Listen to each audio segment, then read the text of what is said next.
தேசிய ஜனநாயக கூட்டணி வேட்பாளர்களை ஆதரித்து மத்திய உள்துறை அமைச்சர் அமித்ஷா தற்போது மயிலாப்பூரில் பரப்புரை மேற்கொண்டு வருகிறார். கூடுதல் தகவலுடன் இரண்டு சிறப்பு செய்தியாளர் வெங்கட் எங்கிருந்து எவ்வளவு தொலைவு வரைக்கும் இந்த ரோட் ஷோ திட்டமிடப்பட்டிருக்கு, விவரம் என்ன? தேவபிரியன், மயிலாப்பூர் கபாலீஸ்வரர் கோவிலில் சுவாமி தரிசனம் செய்ததற்கு பிறகாக மத்திய உள்துறை அமைச்சர் அமித்ஷா அவர்கள் தற்பொழுது மயிலாப்பூரில் ரோட் ஷோ மேற்கொண்டு வருகிறார். மயிலாப்பூர் சட்டமன்ற தொகுதி பாஜக வேட்பாளர் தமிழிசை சவுந்தரராஜன், தேசிய ஜனநாயக கூட்டணியில் உள்ள அதிமுகவுடைய வேட்பாளர்கள், குறிப்பாக 1000 விளக்கு அதிமுக வேட்பாளர் வளர்மதி, வேளச்சேரி சட்டமன்ற தொகுதியில் இருக்கக்கூடிய அசோக் ஆகியோர்களை ஆதரித்து தற்பொழுது ரோட் ஷோ என்பது தொடங்கி நடைபெற்று வருகிறது. மயிலாப்பூர் கபாலீஸ்வரர் கோவிலில் இருந்து மயிலாப்பூர் மாட வீதி தொகுதிகளில் தற்பொழுது இந்த ரோட் ஷோ என்பது நடைபெற்று வருகிறது. சாலை எங்கிலும் பாஜக தொண்டர்கள் உற்சாக வரவேற்பு என்பது அளித்து வரக்கூடிய நிலையில் 2026 தமிழ்நாடு சட்டமன்ற தேர்தல் அறிவிப்புக்கு பிறகாக சென்னையில் மத்திய உள்துறை அமைச்சர் அமித்ஷா தற்பொழுது இந்த ரோட் ஷோவை மேற்கொண்டு வருகிறார். முன்னதாக இன்றைய தினம் காலை ஈரோடு மொடக்குறிச்சி தொகுதி சிவகிரியில் சாலை பலம் வந்த நிலையில் மயிலாப்பூரில் தேசிய ஜனநாயக கூட்டணியில் இருக்கக்கூடிய கட்சிகளின் வேட்பாளர்களை ஆதரித்து தற்பொழுது மத்திய உள்துறை அமைச்சர் இந்த ரோட் ஷோ மேற்கொண்டு வருகிறார். குறிப்பாக மத்திய அமைச்சரும் தமிழ்நாடு சட்டமன்ற தேர்தல் பொறுப்பாளருமான கோயில் உடன் இருக்கிறார். கூட்டணி கட்சிகளை சேர்ந்த நிர்வாகிகள் இந்த ரோட் ஷோவில் பங்கேற்றிருக்கிறார்கள்.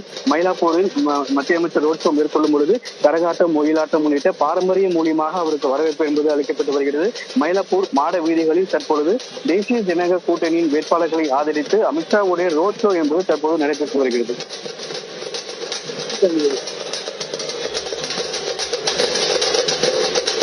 இப்போ பாதுகாப்பு ஏற்பாடுகள் எல்லாம் எப்படி செய்யப்பட்டிருக்கு?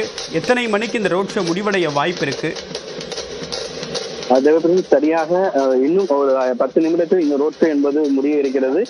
குறிப்பாக மயிலாப்பூரில் சுவாமி தரிசனம் கபாலீஸ்வரர் கோவிலில் சுவாமி தரிசனம் செய்ததற்கு பிறகாக இந்த ரோட் ஷோ என்பது தொடங்கி இருக்கக்கூடிய நிலையில் தெற்கு மாட வீதியில் அந்த ரோட் ஷோ முடியக்கூடிய இடத்தில் ஒரு பொது அந்த இன்று தேசிய ஜனநாயக கூட்டணி வேட்பாளர்களுக்கு ஆதரவாக அமித்ஷா உரையாற்ற இருக்கிறார். அதற்காக தெற்கு மாட வீதியில் இருக்கக்கூடிய பகுதியில் வாகனத்தில் இருந்தவாறே தேசிய ஜனநாயக கூட்டணி வேட்பாளர்களுக்கு அவர் ஆதரித்து உரையாற்ற இருக்கிறார். அதாவது மத்திய உள்துறை அமைச்சர் வருகையை ஒட்டி இந்த மாநகராட்சி முழுவதுமாகவே காவல்துறையினர் தடுப்பூசி அமைத்து தீவிர பாதுகாப்பு பணியில் ஈடுபட்டுக் கொண்டிருக்கிறார்கள். இந்த ரோட் ஷோ முழுவதுமாகவே காவலர்கள் தடுப்புகள் அமைக்கப்பட்டிருக்கிறது. அந்த தடுப்புகள் உள்ளதான் தற்பொழுது இந்த ரோட் ஷோ என்பது தொடங்கி நடைபெற்று வருகிறது. ரோட் ஷோ முடிவாக இருக்கக்கூடிய ஒரு குறிப்பிட்ட இடத்தில் வாகனத்தில் இருந்தவரே தேசிய ஜனநாயக கூட்டணியுடைய வேட்பாளர்களை ஆதரித்து அமித்ஷா உரையாற்றவும் இருக்கிறார். மயிலாப்பூர் தொகுதியுடைய முக்கியத்துவம் என்ன?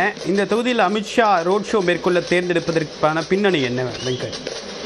சென்னையில ஒரே ஒரு பாஜக வேட்பாளர் தான் நிற்க வைக்கும் காரணமாக மயிலாப்பூர் இந்த சட்டமன்ற தொகுதியில அமித்ஷா நேரடியாகவே வந்து மயிலாப்பூர் சட்டமன்ற தொகுதியில பாஜக வேட்பாளர் தமிழிசையை ஆதரித்து பிரச்சாரம் மேற்கொள்கிறார். அதாவது தொடர்ச்சியாக முன்பு குறிப்பிட்டது போலவே இந்த சட்டமன்ற தேர்தல் தேதி அறிவித்ததற்கு பிறகாக சென்னையில தற்பொழுது அமித்ஷா தன்னுடைய தேர்தல் பரப்புரையை மேற்கொண்டிருக்கிறார். பிரதமர் மோடி ஒரு பக்கம் கன்னியாகுமரி, கோவை உள்ளிட்ட பகுதிகளில் பிரச்சாரம் மேற்கொண்டாலும் சென்னையில பாஜகவுடைய தேசிய தலைவர்கள் தற்பொழுது இந்த பகுதியில பிரச்சாரம் மேற்கொண்டு வருகிறார். குறிப்பாக மயிலாப்பூர் தொகுதியை பொறுத்த வரைக்கும் பாஜகவுக்கு ஒதுக்கப்பட்டிருக்கிறது. ஏற்கனவே இந்த தொகுதி என்பது இந்த தென்சென்னையில ஏற்கனவே நாடாளுமன்ற உறுப்பினராக போட்டியிட்ட மயிலாப்பூரில் தான் போட்டியிட்டார். அந்த வகையில் மயிலாப்பூர் சட்டமன்ற தொகுதியில் பாஜக வேட்பாளர் தமிழிசைக்கு ஆதரவாக தற்பொழுது மத்திய உள்துறை அமைச்சர் அமித்ஷா மயிலாப்பூர்ல அவருக்கு ஆதரவாக தற்பொழுது ரோட் ஷோ மூலியமாக வாக்கு சேகரித்து வருகிறார். பொதுக்கூட்டம் ஏதாவது திட்டமிடப்பட்டிருக்கா? பொதுக்கூட்டத்திற்கான அனுமதி என்பது முன்கூட்டி பெற வேண்டும் என்ற காரணத்தினால தற்பொழுது இந்த திறந்தவெளி வாகனத்துல இந்த ரோட் ஷோ என்பது நடைபெற்று வருகிறது. இந்த திறந்தவெளி வாகனத்தில் இருந்தவாறே தற்பொழுது இந்த தெற்கு மாட வீதி, அதாவது 3 மாட வீதிகள் இருக்கிறது. இந்த ரோட் ஷோ வந்து முடியக்கூடிய இடமாகத்தான் தெற்கு மாட வீதி இருக்கிறது. அந்த மாட வீதியில் திறந்தவெளி வாகனத்தில் நின்றவளே தற்பொழுது வேட்பாளர் தேசிய ஜனநாயக கூட்டணியுடைய வேட்பாளர்களை ஆதரித்து அமித்ஷா உரையாற்ற இருக்கிறார். அதாவது தொடர்ச்சியாகவே கூட்டணி கட்சிகளை சேர்ந்த பல நபர்கள் தொண்டர்கள் தற்பொழுது மயிலாப்பூரில் குவிந்திருக்கக்கூடிய நிலையில் இந்த ரோட் ஷோ இன்னும் சற்று நேரத்தில் நிறைவேற இருக்கிறது. அந்த ரோட் ஷோ நிறைவேறக்கூடிய இடத்தில் இருந்து தெற்கு மாட வீதியில் இருந்து திறந்தவெளி வாகனத்தில் இருந்தே பொதுமக்களிடையே அமித்ஷா உரையாற்றவும் இருக்கிறார்கள். வெங்கட், இப்ப இறுதிக்கட்ட பரப்புரை பெரும்பாலும் சென்னை தலைநகர்ல முக்கிய தலைவர்கள் நிறைவு செய்வாங்க. சிலர் அந்தந்த தொகுதிகளுக்கு அவங்களுடைய சொந்த தொகுதிகளுக்கு சென்றுடுவாங்க.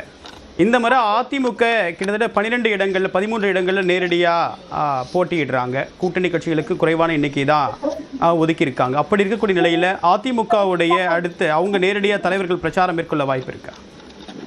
நிச்சயமாக ஏன்னா ஏப்ரல் 23 தமிழ்நாடு சட்டமன்ற தேர்தல் நடைபெற இருக்கக்கூடிய நிலையில அதற்கு ஒரு நாளுக்கு முன்னதாகவே 21 மாலை 6 மணி, அதாவது நாளை மறுநாள் 6 மணியோட தேர்தல் பரப்புரை ஓய்வு பெற இருக்கக்கூடிய நிலையில அரசியல் கட்சி தலைவர்கள் தீவிரமாக தங்களுடைய இறுதி கட்ட பிரச்சாரத்தை மேற்கொண்டு இருக்கிறார்கள். குறிப்பாக அந்தந்த தலைவர்கள் போட்டியிடக்கூடிய தொகுதிகளில் கவனத்தை செலுத்தி தொடர்ந்து தற்பொழுது அந்த பரப்புரை என்பது தீவிரம் அடைந்திருக்கக்கூடிய நிலையில் தொடர்ந்து சென்னையில தற்போது தேசிய தலைவர்களுடைய வருகை என்பது தற்பொழுது அதிகரித்திருக்கிறது. சென்னை மயிலாப்பூர்ல பாஜகவுடைய வேட்பாளர் தமிழிசை சவுந்தரராஜன் அவர்களை ஆதரித்து பாஜகவுடைய உள்துறை அமைச்சர் அமித்ஷா தற்பொழுது பரப்புரை தேர்தல் பரப்புரை மேற்கொண்டிருக்கிறார்.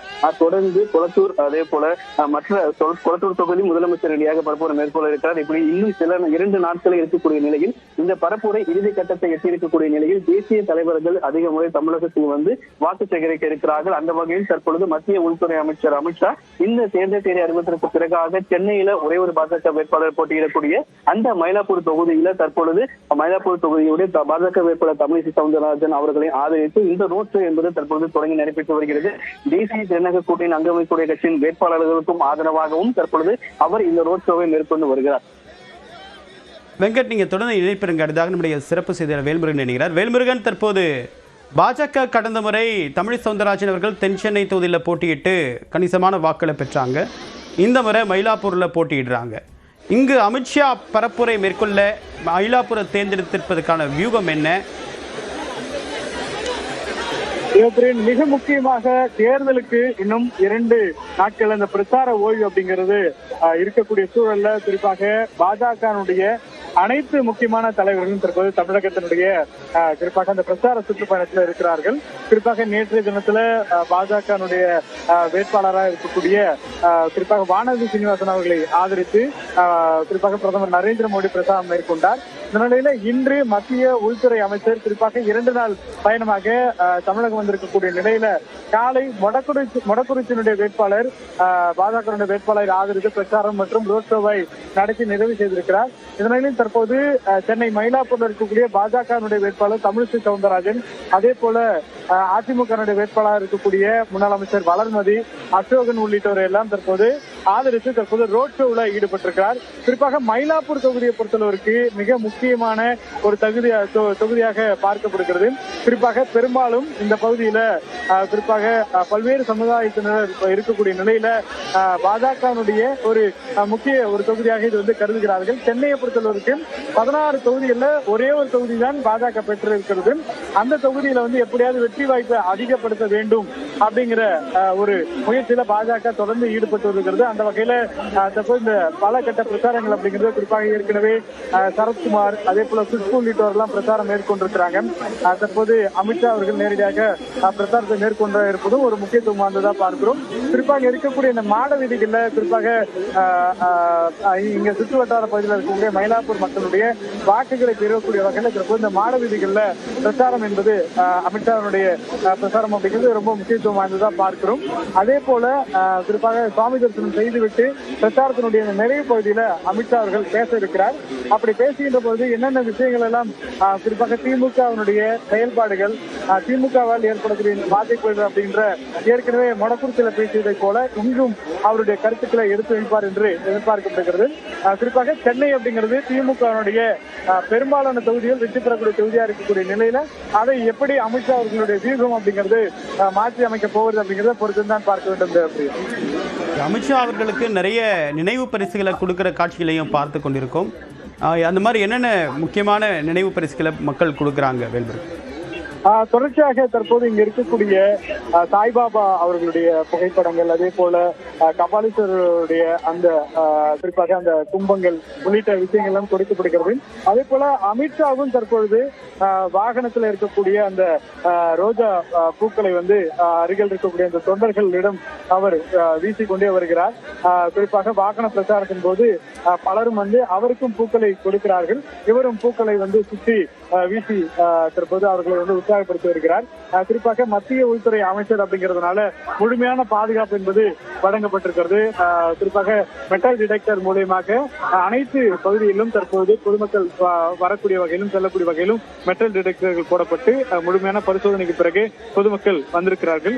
நிலையில அமித்ஷா அவர்களுடைய அந்த சுற்றுப்பயணம் அப்படிங்கிறது குறிப்பாக 2 நாள் பயணமாக இருந்தாலும் கூட தேர்தல் அறிவிப்புக்கு பிறகு அமித்ஷா அவர்கள் நேற்று இரவுதான் தமிழகத்திற்கு வந்தார். தற்போது கொடக்குறிச்சிக்கு பிறகு தற்போது மயிலாப்பூருக்கு சென்றிருக்கிறார். அதே போல அந்த பிரச்சார வியூகங்கள் அப்படிங்கிறது பிரதமரை பொறுத்தவர்களுக்கு கிட்டத்தட்ட 5 முறைக்கு மேலாக தமிழகத்தில் சுற்றுப்பயணம் மேற்கொண்டு பல தொகுதிகளை அவர் குறிப்பாக கன்னியாகுமரியிலிருந்து கோவையிலிருந்து மதுராந்தகம் என்று பல்வேறு தொகுதிகளை அவர் தற்போது இந்த பிரச்சாரத்தை நிறைவு செய்திருக்கிறார்.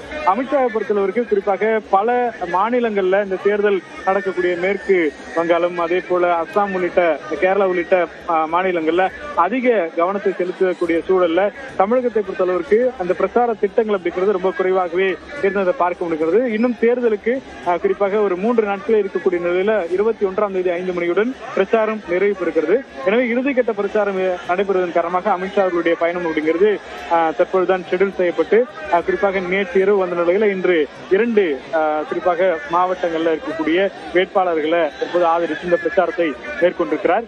கிட்டத்தட்ட ஆயிரக்கணக்கான பாஜகனுடைய தொண்டர்கள், அதிமுகனுடைய தொண்டர்கள், அதே போல தேசிய ஜனநாயக கூட்டணியுடைய கட்சி தொண்டர்கள் என்று வந்திருக்கிறார்கள். தமிழிசை சவுந்தரராஜன் அவர்களை பொறுத்தவரை போல நீங்கள் ஏற்கனவே குறிப்பிட்டது போல கடந்த முறை குறிப்பாக தேசிய ஜனநாயக கூட்டணி சார்பில் அதிமுக கூட்டணி இல்லாத போது கிட்டத்தட்ட தென் சென்னையில 2ஆம் இடம் பிடித்தார்கள். அப்பொழுது அதிமுக பொறுத்தளவிற்கு 3ஆம் இடம் அந்த நாடாளுமன்ற தேர்தலில் பின்னுக்கு தள்ளப்பட்டது. இதனிடையில் அதிமுக பாஜக 2 பேரும் தற்போது கூட்டணி வைத்திருப்பதன் காரணமாக இந்த முறை வெற்றி வாய்ப்புகள் அதிகம் இருக்கும் அப்படிங்கிற ஒரு நம்பிக்கையோடு தமிழிசை சவுந்தரராஜன் அவர்கள் தொடர்ந்து பயணத்தை மேற்கொள்கிறார்கள். ஆனால் அதே வேளையில தற்போது சட்டமன்ற உறுப்பினராக இருக்கக்கூடிய திமுக சட்டமன்ற உறுப்பினர் மயிலை வேலு அதே போல நாம் தமிழர் கட்சி, தமிழக வெற்றி கழகம் என்ற வேட்பாளர்களும் களத்தில் இருப்பதனால இந்த தொகுதியை பொறுத்தளவுக்கு ஒரு டஃப் ஃபைட் அப்படின்னு சொல்லக்கூடிய ஒரு தேர்தலாகத்தான் இருக்கும். எனவே இதையெல்லாம் மையப்படுத்திதான் அமித்ஷா அவர்களுடைய நேரடி பயணம் அப்படிங்கிறது மயிலாப்பூருக்கு கொடுக்கப்பட்டிருக்கிறது.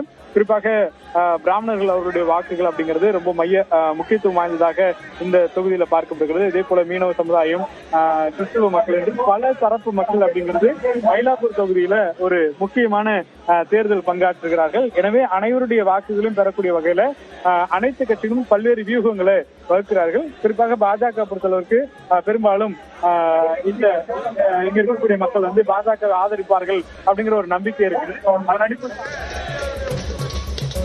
வேல்முருகன், நீங்க தொடர்ந்து இணைப்பிருங்க. அடுத்ததாக